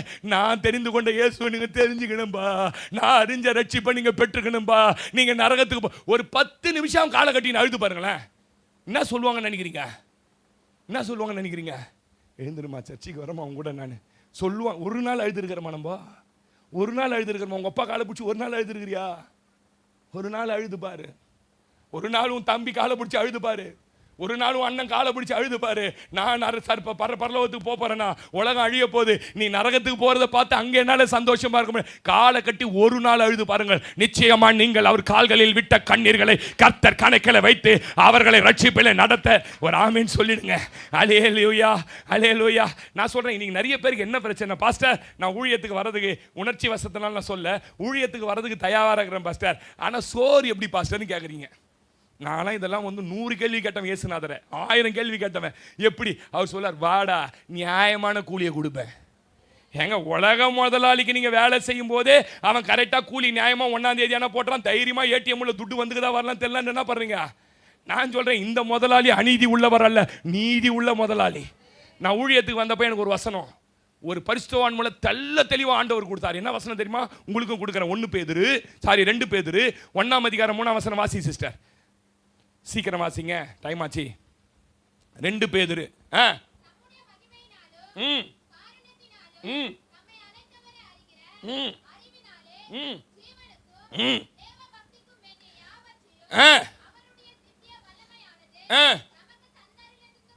போதுமா? 2 காரியத்தை சொல்றாரு. என் வல்லமை எப்படிப்பட்டது தெரியுமா? உன் ஜீவனுக்கு என்னது? உன் சோத்து தின்றதுக்கு, உயிரோட பொழைக்கிறதுக்கும், நீ ஊழியம் செய்யறதுக்கும் தேவையானதை கொடுக்கறதுக்கு என் திவ்ய வல்லமை இருக்குது. எத்தனை பேர் நம்புறீங்க? ஆமென் சொல்லுங்க. இந்த திவ்ய வல்லமை என்ன பண்ணும் தெரியுமா? உனக்கு சாப்பாடும் போடும், உன்னை கர்த்தர் ஊழியத்திலும் பயன்படுத்துவார். நம்பனா ஆமென் சொல்லியிருப்பீங்க. அல்லேலூயா. வேலைக்கு போனதான் பாஸ்டர் வருமானம். ஆமென். வரங்கள் வரும்போதும் வருமானம் வரும். எத்தனை பேர் நம்புறீங்க? சொல்லுங்க. வரங்கள் வரும்போது என்ன வரும்? வருமானங்கள் வரும். நம்புங்க. கண்டிப்பாக உங்களுக்குள்ள வரங்கள் வந்ததுன்னா நீங்கள் சம்பாதிச்ச விட 10 மடங்கு. ஒரே ஒரு ஜபம் ஒரு இடத்துல போய் பண்ணால் 20,000 ரூபாய் காணிக்க. ஆமேன்னு சொல்லுங்க. ஒரு மாதம் பூரா வேலைக்கு போய் உழைச்சா கூட 20,000 ரூபாய் என்ன பண்ணாது? உங்களுக்கு வராது. ஏன் 20,000 கொடுத்தாங்க தெரியுமா? அங்க என்ன நடக்குதோ அதை அப்படியே சொல்றாரு கர்த்தர். என்ன நடக்க போதோ அப்படியே சொல்றாரு கர்த்தர். ஆமென் சொல்லுங்க. இந்த மண்பாண்டமான பொக்கிஷங்களை அவர் மகிமையை கொடுத்து வாசம் பண்ணி விளங்க பண்ணுகிறார். வரங்கள் வரும்போது எல்லாமே சேர்ந்து நமக்கு வரும். பிரதர் யோசிக்கணும். எலியாவுக்கு 3 வருஷம் ஃப்ரீ ஃபுட்டு. என்ன ஃபுட்டு? அதுவும் என்ன ஃபுட்டு? Non veg food. சொல்லுங்க. டெய்லி கறி. முதல்ல ஸ்ப்ரிங் ரோல் சாப்பிட்டவன் யாரு? ஸ்ப்ரிங் ரோல் முதல்ல அது பேர் என்னது? நீங்க சாப்பிடுறீங்க பர்கரு. 2 ரொட்டிக்குள்ள கறியை வச்சு சாப்பிட்டால் யார் தான்? என்ன சிரிக்கிறீங்க? இப்ப நீங்க துட்டு குத்து வாங்குறீங்க. அது டெய்லி காக்கா எடுத்து வந்து கொடுக்குதுங்க. சரி, இங்க எல்லாம் வத்திச்சு. விதை வீட்டுக்கு போனா தினந்தோறும் மாவு ரொட்டி எண்ணெய். சொல்லுங்க ஆமென் சொல்லுங்க. அல்லேலூயா. ஃப்ரீ ஃபுட்டுங்க வர இருக்கிறவனுக்கு. இந்த ஆளு பண்ணு சும்மா போறான். அது கூப்பிட்டு சொல்லுது, இல்ல நீங்க போய் எங்கெங்கே தங்குறீங்க கேள்விப்பட்டேன். நான் மேஸ்திரியெல்லாம் கூப்பிட்டு சொல்லிட்டேன். மேலேயே உங்களுக்கு ஒரு வீட்டை கட்டுறேன். வீட்டை மட்டும் இல்ல, நீங்க படுத்துக்கிறதுக்கு சேர் போடுறேன், கட்லு போடுறேன், எல்லாம். ஏங்க எவனா கூப்பிட்டு சொல்லுவானாங்க? வர இருந்தா ஃப்ரீ ஃபுட்டு வரும், வர இருந்தா ஃப்ரீ வீடு வரும், வர இருந்தா ஃப்ரீ கார் வரப்போகுது. ஆமென் சொல்லுங்களேன். வர இருந்தா ஃப்ரீயா மொபைல் வாங்கிட்டேன். சொல்லுங்க ஆமென் சொல்லுங்க. அல்லேலூயா. இன்னைக்கு வரங்கள் இருக்கும்போது எல்லாமே வருங்க. ஃபர்னிச்சரோட வீடு வருதுங்க. இதெல்லாம் விட ஒரு ரகசியம் சொல்லட்டுமா? வரம் இருக்கிறவனை தேடி நாகமன் ஃபாரின் மணி கொண்டு வரான். என்ன மணி? ஃபாரின் மணிங்க அவன் கொண்டு வந்தது. இன்னைக்கு நம்பாலும் பேப்பர்ல 7 கேள்விங்களை ஞானசாரம் கொடுத்துட்டு என்ன பண்றான்? 10 வாட்டி போட்டோ எடுத்து நான் 7 பேருக்கு ஞானசாரம் வெளிநாட்டுக்கு அமிச்சு துட்டு வாங்குறான். அடப்பாவீங்களா, இது வரைக்கும் நான் ஒரு ஃபாரினர் கூட கான்டாக்ட் பண்ணதில்லை, வெளிநாட்டில் துட்டு வாங்கினதே கிடையாது. எத்தனை பேர் நம்பி ஆமேன்னு சொல்றீங்க? அல்லேலூயா. இந்திய பணங்களை கொண்டு இந்திய பணங்களால் நடத்தப்படுகிற ஊழியங்கள் நம் ஊழியங்கள். ஆமே ஐயா. நான் என்ன தெரியுமா சொல்றேன்? வரம் வந்ததுன்னா உனக்குள்ள எல்லாமே வருங்க. ஒரே ஒரு மீனுக்காக ராத்திரி பூரா அலையிறான் பேதுரு. ஒரு மீனுக்காக. ஒன்று பெருசாக கட்சியா வித்துட்டு போகும்போது கூழ் கீழ்கா வாங்கின்னு போலான்னு பார்க்குறான் பாருங்க. அவன் காலடி பூரா பணத்தை கொண்டு வந்து கொடுத்தாங்க. அவன் நிழலு பட்டாலே காத்து கிடக்கிறான். நிழலு படுமாடான்னு. யார் இந்த பேதுரு? வானத்திலிருந்து வந்தவரா? உங்களை மாதிரி என்ன மாதிரி பாடுள்ள ஒரு மனுஷன். எல்லாத்தையும் விட்டுட்டு வந்தான் பாருங்க. கர்த்தர் அவன் காலடியில் பணத்தை கொட்டிட்டாரு. ஆமேன்னு சொல்லுங்க. அல்லேலூயா. உங்களுக்கு தெரியுமா யாரு நீங்க கண்டுபிடிச்சிங்க? இங்கிலாந்தில் ஒரு ஆள் ஆஃபீஸ்க்கு கிளம்பின்னு இருக்கிறான். அவனுக்கு குஷ்டரோகம் வந்துடுச்சு. அவன் குடும்பத்தில் யாருக்குமே குஷ்டரோகம் இல்லை. குஷ்டரோகம் வந்துடுச்சு. அந்த குஷ்டரோகத்தெலாம் மறைக்கிறது கோட்லாம் போட்டுக்கின்னு ஆஃபீஸ் போவாரான். ஒரு அரை மணி நேரம் ஆஃபீஸில் உட்காந்துட்டு வந்துடுவாரான். ஒரு நாள் கிளம்பினே இருக்கிறாரு. இந்தியாவிலேருந்து போய் வம்சாவளியாக செட் ஆனவங்க 4வது தலைமுறை. ஒரு டிவி ஓடின்னு இருக்கு. அந்த டிவியில் நம்ம தேசத்தில் 1980களில் பிரபலமாக பயன்பட்ட ஒரு ஊழியக்கார ஐயா பேசிட்டு இருக்கிறார். பேசும்போது அந்த குஷ்டரோகம் வந்த மனுஷன் பேரை சொல்றாராம். கண்ண முடின்னு சொல்றாராம். உனக்கு குஷ்டரோகம் வந்துடுச்சு. இந்த குஷ்டரோகத்துக்கு தீர்வு உன் குடும்பத்தில் ஏற்பட்ட சில காரியங்களை சொல்லிட்டு நீ விசுவாசிச்சினா இப்ப இந்த டிவி பெட்டிக்கு முன்னாடி முழங்கால் படி போட்டு குஷ்டரோகத்தை நீக்குங்க, இயேசுவே உதவி செய்யுங்கன்னு 3 தடவை சொன்னா உன் குஷ்டரோகம் நீங்கிடுன்னு சொல்லி அவன் பேரை சொல்லி இந்தியாவில் இருக்கிறார், இங்கிலாந்துல பேசுறார். அவன் அலண்டு போய் நேரா போய் முழங்கால் போட்டு அவர் சொன்ன 3 வார்த்தைகளை சொன்னா அவனை விட்டு குஷ்டரோகம் நீங்க கையை தட்டுங்களேன். நடந்தது என்ன தெரியுமா? குஷ்டரோகம் நீங்கிட்டு போல திரும்பி அவன் யார் இந்த ஊழியக்காரன், இவனுக்குள்ள எப்படி இப்படி ஒரு வல்லமை என்று விசாரித்து இந்தியாவுக்கு நேரடியாக வந்து உங்களுக்கு என்ன வேணும் சொல்லுங்கன்னா, உங்களுக்கு என்ன வேணும் சொல்லுங்க. இங்கிலாந்து கோடியா பணம் இருக்குது. அவர் சொன்னாரு, ஏழைகளுக்கு இலவசமாய் கல்விகளை கட்டி கல்வி நிறுவனங்களை கட்டணும். கிறிஸ்துவர்களுக்குன்னு ஒரு கல்வி ஸ்தாபனமே இல்லை, கட்டணும். எனக்கு ஒரு இடம் வேணும் கோயம்புத்தூர்ல, வாங்கி தரீங்களான்னு கேட்டார். போய் பார்த்தா 62 கோடி ரூபாய் 1980களில் 62 கோடி ரூபாய்க்கு கோயம்புத்தூர்ல கிட்டத்தட்ட எத்தனையோ ஏக்கர்களை வாங்கி கொடுத்தாங்க. நான் என்ன தெரியுமா சொல்றேன்? வரங்கள் வந்தால் உங்களை தேடி கையை தட்டி தான் வராமே. என்ன அவங்க கிட்ட போய் கேளுங்க, எப்படி இந்த இடத்த வாங்கினீங்க, இவ்வளவு பெரிய இன்ஸ்டிடியூஷன் எப்படி கட்டினீங்க? அவர் கொடுத்தது. அவங்க நான் சொல்றேன், இங்க இருக்கிற ஆவியானவர் அமெரிக்காலையும் செயல்பட முடியும். ஐயோ ஆமேன்னு சொல்ல மாட்டீங்க. அல்லேலூயா அல்லேலூயா. ஆண்டவர் சொல்றார், நீ மலை மேல உள்ள ஒரு பட்டணம், ஒளி கொடுக்கிற ஒரு விளக்கு, பயன்பட வேண்டிய ஒரு பாத்திரம். ஆமேன்னு சொல்லுங்க. இதை நீ என்ன பண்ணிடக்கூடாதுன்னு கேட்டீங்கன்னா, மரக்கால் போட்டு மூடி வச்சிடாதன்றார். லூக்கா 11:33 வாசி. சீக்கிரம் டக்குன்னு முடிச்சிடுறேன். லூக்கா 11:33 வாசி. ஒருவனும் தன் விளக்கை கொளுத்தினவர் அவரு. ஆமென். நீ மங்கி போய் கருத்து போய் கடகடன்னு கடந்தாலு உன்னை தொலைக்கி கிழக்கி வாங்கினார் பாருங்க. விளக்க முதல்ல துட்டு கொடுத்து வாங்கணும்ல. ஆமா தானே பிரதர்? விளக்கு இருள தான் எடுப்போம், சில நேரத்தில் அப்படியே மங்கி போயிடும். அதை விளக்க துட்டு கொடுத்து வாங்கி அதை ரெடி பண்ணி அது உள்ள திரியை போட்டு அது உள்ள எண்ணெயை ஊற்றி, எவ்வளோ ஆழம் இருக்குது பார்த்தீங்களா விளக்கில்? அதில் அபிஷேக எண்ணெயை ஊற்றி கவனிங்க, அந்த விளக்க கொளுத்தி வச்சா இது என்ன பண்ணுது? விளக்க வாசிமா ஏமா நல்லா படிமா ஃபர்ஸ்ட்லேருந்து. கொளுத்தி மறைவிடத்திலாவது மரக்காலின் கீழாவது வைக்காமல் உள்ளே வருகிறவர்கள் வெளிச்சம் காணும்படி எங்கப்பா வைப்பாங்க? விளக்க கொளுத்தி மரக்கால்ல போட்டு மூடிடாதுன்றார். மரக்கால்னா என்ன சிஸ்டர்? பழைய ஆளுங்களே தெரியுமா மரக்கால்னா என்ன? மரக்கால உப்பு வித்துன்னு வருவான், பார்த்துக்கிறீங்களா? சூப்பராக இருக்கும் அந்த உப்பு, பார்க்கவே ப்ரௌனாக இருக்கும். எவ்வளோப்பா படின்னுவோம், ஒரு மரக்காலில் ஆழ்ந்து போடுவோம். இன்னைக்கு ஆண்டவர் சொல்றாரு, உன்னை கஷ்டப்படுத்தி வாங்கி உன்னை சுத்தப்படுத்தி உனக்குள்ள எண்ணெயை ஊற்றி உனக்குள்ள திரிய வைத்தி உன்னை வெளிச்சம் காணு மாதிரி வைக்கிறேன். நீ மரக்கால் என்கிற வியாபாரம் பணம் சம்பாதிக்கிறதுனால இந்த விளக்க மறைவிடத்தில் வச்சு மரக்கால் கீழே வச்சிடாதன்றார். மரக்காலில் போட்டு மூடிடாதப்பா. வேலை வேலை வேலை, வருமானம் வருமானம் வருமானம் ஓடாதப்பா. ஞாயிற்றுக்கிழமை கூட எனக்கு வரலன்னா வேலையை விட்டு எடுத்துருவாங்கன்னு ஓடாதப்பா. இன்னைக்கு நிறைய விசுவாசிங்க ஞாயிற்றுக்கிழமை கூட ஆலயத்துக்கு வராம வீட்டில் தூங்குற விசுவாசி இருக்குது, வேலைக்கு போற விசுவாசி. கேட்டா டபுள் சம்பளம். நான் சொல்றேன் மரக்காலால் மூடி வச்சிடாத. நான் சொல்றேன் பணத்துக்காக ஆண்டவர் கொடுத்த அந்த அபிஷேகத்தின் வெளிச்சத்தை இழந்துராத. பணம் சம்பாதிக்க ஆமென், இது கொடுக்கப்படல. கொடுக்கப்பட்ட வெளிச்சத்தை மறைச்சிடக்கூடாது. நான் சொல்றேன் பார்ட் டைமாவது ஊழியம் செய்யுங்க. பெந்தகோஸ்தே விசுவாசியினுடைய அடையாளம் என்ன தெரியுமா? பார்ட் டைமாவது ஊழியம் செய்யுங்க. ஃபுல் டைம் வரலினாலும் பார்ட் டைம். நான் வேலை செய்யும்போது ஊழியம் செய்வேன். எல்லாரும் கேட்டா சொல்லுவேன், ஃபுல் டைம் எனக்கு மினிஸ்ட்ரி, பார்ட் டைம் தான் வேலைன்னு சொல்லுவேன். அப்படின்னு சொல்லுங்க. ஐயோ, உன்னை நம்பி அந்த விளக்க துட்டு கொடுத்து வாங்கினாரே, பணம் கொடுத்து வாங்கப்பட்ட விளக்கு உன்னை சுத்தம் பண்ணி எரிய வச்சிருக்கிறாரு. நீ எப்போ பாரு மரக்காலின் கீழே. ஆமென். நீங்க போய் பாருங்களேன், எவ்வளவு வெளிச்சம் வரும்னு பாருங்களேன். ஹியூன் அப்படின்னு ஒரு ஊழியக்காரர் சீனா தேசத்தில், கேள்விப்பட்டிருக்கீங்களா? பயங்கர வல்லமையாக கர்த்தர் பயன்படுத்தினார். சீனா கம்யூனிஸ்ட் தேசம். அந்த மனுஷனை பிடிச்சி ஜெயிலில், இந்த காலை வச்சு தாண்டா ஓடுற, நீ இந்த காலை வச்சு தாண்டா ஓடுற, இந்த காலை என்ன பண்ணுறேன்னு சுற்றி எடுத்து காலை ஃபுல்லாக நசிக்கு குழன்னு ஆக்கி ஜெயிலுக்குள்ளே போட்டாங்கங்க. ராத்திரி வலி தாங்காமல் கதறி அந்த ஆள் படுத்திருக்கிறார். காலையில் ஆவியானவர் பக்கத்தில் பண்ணி அந்த காலை தொட்டு சுகப்படுத்திட்டார். ஆமென் சொல்லுங்க. சுகப்படுத்திட்டு சொன்னாராம், ஹியூன், நான் இந்த இடத்துல முடங்கிறதுக்காக உன்னை தெரிந்து கொள்ளடா. நீ உலகம் முழுக்க என் வல்லமையை சுமக்கிற பாத்திரமா இருக்கணும். நீ எழுந்து வெளியே போ. சீன சரேசோ எழுந்து வெளியே போன்றாராம். பேதுருக்கு எப்படி நடந்ததோ, நான் சொல்றது ஏதோ நூற்றாண்டு கதை இல்லை. இப்போ அயனாவரத்தில் பாஸ்டர் பிரதாப் சிங் அயனாவரத்தில் ட்ரினிட்டி சபைக்கு வந்துட்டு போனார். ஹியூன்னு வெளியே போடான்றாராம். வெளியே போய் எழுந்து பார்த்தா காலு நசுக்கப்பட்ட கால் நல்லாயி போச்சான், ரத்தம் ஒழுவின கால் நல்லாயிடுச்சான். எழுந்து வந்தா சிறைச்சாலை கதவுகள் திறந்துருக்கடான். வெளியே நேராக வராராம். வெளியே வந்தா கதவுகள் திறக்கப்பட்டிருக்கு. போலீஸ் அவன் நிற்கிறான். யாரு கண்ணுக்கு இவர் தெரியல. வெளியே போய் சொல்றாராம், வெளியே ஒரு வெள்ளைக்காரன் நிற்குது பாரு, அது டோரை திறந்து உள்ள ஏறான்றாராம். உள்ள ஏறினா அங்க ஒரு வீட்டுக்கு கொண்டு போறாங்களாம். வீட்டுக்கு போனா இவர் வருவாருன்னு எல்லாத்தையும் சகலத்தையும் ஆயத்தம் பண்ணி வைத்திருந்தார்கள் இவருக்காக. ஐயா, நான் சொல்றது கட்டுக்கதை, அம்புலி மாமா கதை இல்லையா, நடந்த கதை. கூகுளில் போய் சர்ச் பண்ணுங்க. இதெல்லாம் எதோ சர்ச் பண்றீங்க. இன்னைக்கு கர்த்தர் தன் வல்லமையான பாத்திரங்களா உங்களை பயன்படுத்துவார். இன்னைக்கு ஹியூனுடைய சொத்து மதிப்பு தெரியுமா? தன் பணங்களை எல்லாம் ஊழியத்தில் கொட்டுறார். அவர் வந்து நின்னாலே அற்புதம்.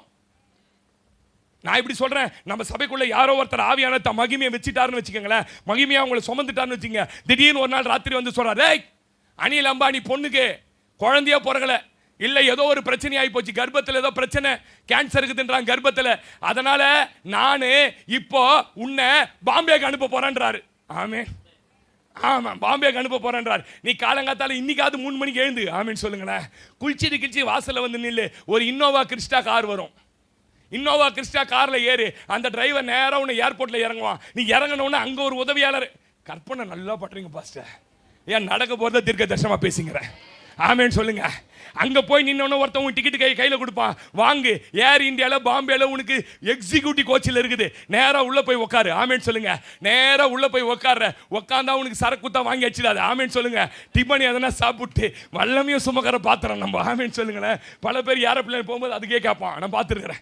கவனிங்க சிஸ்டர் பிரதர், கவனிங்க. அங்கே போய் பாம்பே ஏர்போர்ட்டில் இவ்வளோ அழகாக பாம்பே ஏர்போர்ட்டில் இறங்கு. வெளியே ஒரு கார் நிற்கும், அதில் போ. அவன் போனவுடனே சல்யூட் அடிச்சு உன்னை உட்கார வைப்பான். நேராக அனில் அம்பானி வீட்டு வாசலில் இறப்போம். ஆமேன்னு சொல்லுங்க. தமிழ் தெரியாதுல அனில் அம்பானிக்கு, நம்ம செய்தி கேட்க மாட்டாங்க யூடியூப்ல. நல்லாகிற பொண்ணு எப்படி சொல்லிட்டியாடா நம்புற. அங்க போய் நின்ன உடனே அந்த வாட்ச்மேன் உன்னை கேட்பான், யார் ராணி? நல்லா போட்டு ஜிப்பாலாம் போட்டு, யார் ராணி? நடுக்குத்திக்கு திண்ணனூர்ல இருந்து, என்ன ஒரு ஊரு, எம்ஜிஆர் நகர்ல இருந்து ஸ்தேவான் வந்துருக்கேன்னு சொல்லிட்டா. எதுக்கு வந்திருக்கிற? எத்தனையோ டாக்டர் உலகம், லண்டன்லாம் பொண்ணுக்கு ட்ரீட்மெண்ட் பார்த்தல்ல, சரியாவல, செத்துருன்னு சொன்னாங்கல்ல, எங்க ஏசப்பா சுகமாக்கும்படியா என்ன இந்த இடத்துக்கு கொண்டு வந்திருக்கிறாருன்னு போய் சொல்லுடா. உள்ள போய் அவன் சொன்னா சேர்க்க மாட்டான் சொல்லுவான். நேரா உள்ள போய் படுத்து கிடக்கிற அந்த பொண்ணு மேல உன் கையை வச்சு the heal the name of Jesus சொன்ன மொத்தம் சுகமாயிடுச்சுன்னா என்ன பண்ணுவான்னு நினைக்கிறீங்க? நம்ம கொடுக்குற மாதிரி இப்படி தடவி தடவி கட்சியில் ஒரு கீஞ்சி போன ஒரு 100 ரூபாய் நோட்டு எடுத்து பாஸ்டர் வந்துக்கிறார் குத்தனப்பு. அதில் வேலை சில புருஷன் இங்கேருந்து பொண்டாட்டியை பார்க்காது எதுவும் சொல்ல மாட்டான். சிலர்லாம் பார்த்துக்கிறீங்களா? பொண்டாட்டி பர்மிஷன் கொடுத்தா தான் நடக்கும். 200 போடு பரவாயில்ல அப்படியா சொல்லுவான்னு நினைக்கிறேன். அனில் அம்பானி என்ன ஊரில் டாகிற நீ? மேலே போய்டு சார்.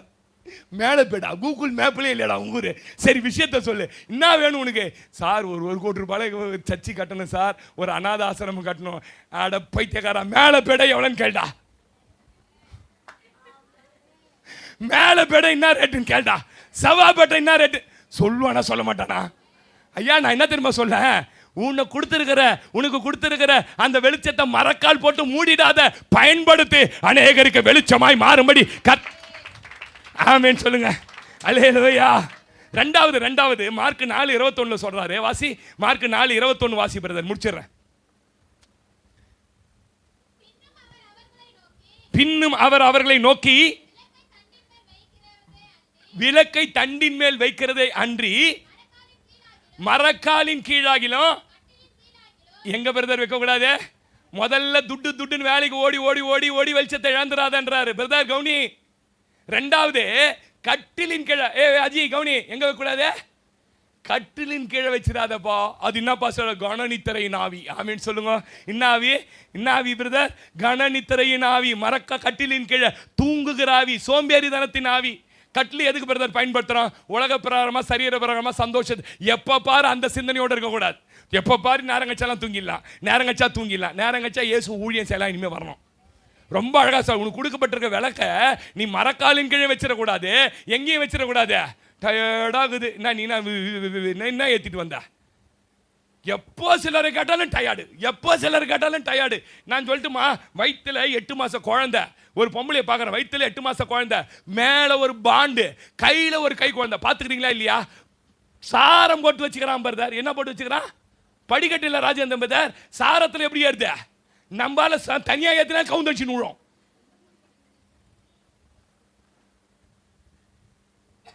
மதியம் இருக்கிற கூழை சாப்பிட்டு எந்த ஸ்நாக்ஸும் சாப்பிட்றது இல்லை. 11:30 மணிக்கு ஆப்பிள் ஜூஸ் குடிக்கிறது இல்லை.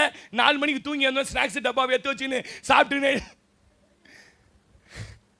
சொல்லுங்க. ஆமாம், இந்த ஸ்நாக்ஸ் டப்பாவை ஓய்ச்சி கட்டினாலே பாதி உடம்பு கொஞ்சம். நிறைய வீட்டில் 3 நாள் ஆச்சு துணி துவச்சி, அந்த சேர் மேலேயே கிடக்குது. அது மடிச்சு வைக்கிறதுக்கு முடியல நம்மளால.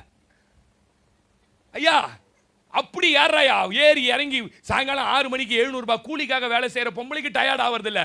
எப்போ பாரு கட்டிலேயே தூங்கின்னு, எப்போ பாரு கட்டில் தூங்கிங்க சொல்றாரு. உன் வெளிச்சத்தை கட்டிலின் கீழே என்ன பண்றாத?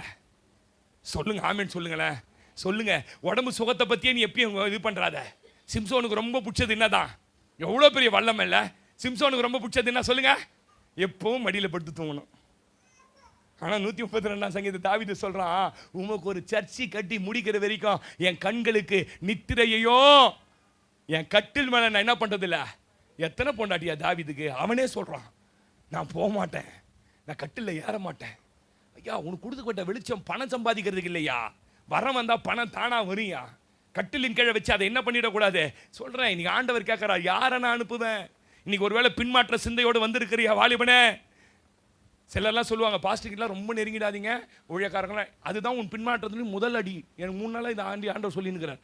போனோமா வந்தோமா நம்ம வேலையை மண்ணு பார்த்தோமா, அதுக்கு நீ அழைக்கப்படலையே, அதுக்கு அழைக்கப்படலையே. வரங்கள் கொடுக்க அழைக்கப்பட்டிருக்கார. கடைசியாக ஒரே ஒரு வசனத்தை வாசிருங்கம்மா. 89:19 வாசிங்க. தரிசனம் பெற்றவனோட இணையணும், தரிசனத்தோட இணையணும். வாசிங்க 89:19. அப்பொழுது நீர் உம்முடைய பக்தனுக்கு தரிசனமாகி, சகாயம்னா உதவி செய்யத்தக்க ஒரு சௌரியமான கர்த்தர் தேடுறார் யா சக்தியை வைக்கிறதுக்கு. ஆமேன்னு சொல்லுங்க. நான் தான் அதுன்னு சொல்லுங்களேன். சகோதரி சொல்லுங்க, நான் தான் அதுன்னு சொல்லுங்க. ஏங்க நீங்க என்ன வேலை வேணாலும் செய்யலாங்க, நீ நான் தான் சொல்லுங்க. சிஸ்டர் சொல்லுங்க, நீ இட்லி பொட்டலத்தை கடிக்கும் போது மடிக்கும் போதே அதுல வல்லம பாயும் சில நேரத்தில். சொல்லுங்க ஆமேன்னு சொல்லுங்க. ஒரு சௌரியவானை தன் சக்தியை வைப்பதற்கு தெரிந்து கொள்ளப்பட்டவனை கர்த்தர் என்ன பண்ண போறாரு? உயர்த்த போறார். எத்தனை பேர் நம்புறீங்க? சகோதரி, நான் இப்படி சொல்றேன், ஊழியம் செய்யறியோ இல்லையோ, உன் மேல மகிமை வந்துட்டாலே உனக்குள்ள இன்னாலாம் இல்லையோ கர்த்தர் உருவாக்கிடுவார். எத்தனை பேர் நம்புறீங்க? குழந்தை இல்லையா குழந்தை கொடுப்பார், வீடு இல்லையா வீடு கொடுப்பார், வரங்கள் இல்லையா வரங்கள் கொடுப்பார். இந்த மகிமைக்குள்ள எல்லாம் அடங்கி போயிருக்குது. இன்னைக்கு ஆண்டவர் சொல்றாரு, நான் உன்னை எத்தனமாக்கப்பட்ட கிருபா பாத்திரமாய் பயன்படுத்த போறேன். நம்புறீங்களா? நீங்க பயன்பட போறீங்க. இந்த சகோதரருக்கு வாலிப பிள்ளைங்களுக்கெல்லாம் சொல்றேன், நீ போனாலே பேய் ஆடும். யாரை வேணாலும் ஜெபம் பண்ண சொல்லி, இந்த பொண்ணை மட்டும் ஜெபம் பண்ணாதான் பேய் உன் காதாலே சொல்லும். சொல்லுங்க, ஆமென் சொல்லுங்க. அப்படி ஒரு அபிஷேகத்தை உங்க மேல கர்த்தர் வைத்திருக்கிறார். உங்களை உணர்ச்சி வசப்படுறதுக்கு பேசல, ஆவியினால நீங்க நடத்தப்படுவீங்க. 3 மணிக்கு கத்த தட்டி எழுப்புவார், உன்னை 1 மணிக்கு எழுப்புவார். உன் தங்கச்சிக்காக ஜெபம் பண்ணு, உன் தங்கச்சி ஒரு ஆபத்து சூழ்ந்திருக்குதுன்னு சொல்லுவாரு. உன் தம்பிக்காக ஜெபம் பண்ணு, ஆபத்து சூழ்ந்திருக்குதுன்னு சொல்லுவாரு. இப்படிப்பட்ட சௌரியவன் மேல ஒரு சக்தியை வைப்பதற்கு அவர் உனக்கு தரிசனமாக போறாரு. இது சத்தியமான வார்த்தை. தரிசனமாகி உன்னதான் பயன்படுத்த போறார். நீ ஒரு கேத்ரின் குல்மேன் மாதிரி மாறணும் பிரதர். கீபுடி பிரதர். ஹல்லேலூயா. ரபலா சந்தனமா. எத்தனை பேர் நம்புறீங்க? கர்மேல் ஜப வேளையில் ஒரு கையளவு மேகம் காண்கிறேன், ஆகாவும் நடுங்கிடவே அக்னி மழையாக